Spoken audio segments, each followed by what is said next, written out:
The White House today is fighting back against allegations that the president may have compromised national security by sharing sensitive secret intelligence with some Russian officials.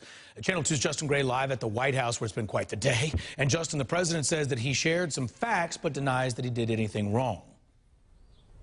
A very busy day here at the White House, Justin. Now, the White House actually canceled the regularly scheduled televised briefing. Instead, the National Security Advisor took questions from reporters. He says he was in the room of that now very controversial meeting, and he believes that the president did nothing wrong.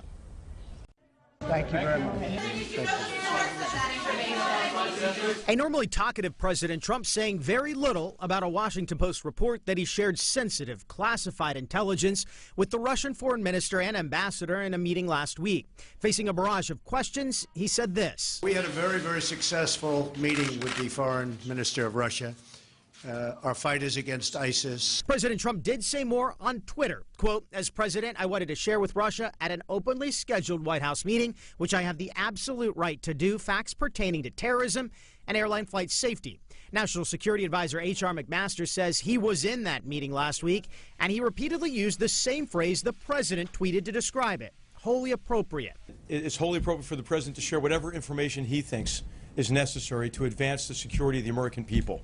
That's what he did. But former CIA Director Leon Panetta disagrees. This is not just a movie actor kind of bouncing around the world saying whatever a movie actor wants to say. This is the President of the United States. The White House disputes allegations that this could compromise intelligence sources. The premise of that article is false, that in any way the president had a conversation that was inappropriate or that resulted in any kind of lapse in national security. And at this hour, another scandal breaking here at the White House. The New York Times reporting that former FBI Director James Comey has a memo where he says that the president asked him to end the investigation into former NSA Director, National Security Advisor Michael Flynn. The White House just sending us a statement saying that the White House denies this. Quote, this is not a truthful or accurate portrayal of the conversation between the president and Mr. Comey. Reporting live at the White House, Justin Gray, Channel 2 Action News.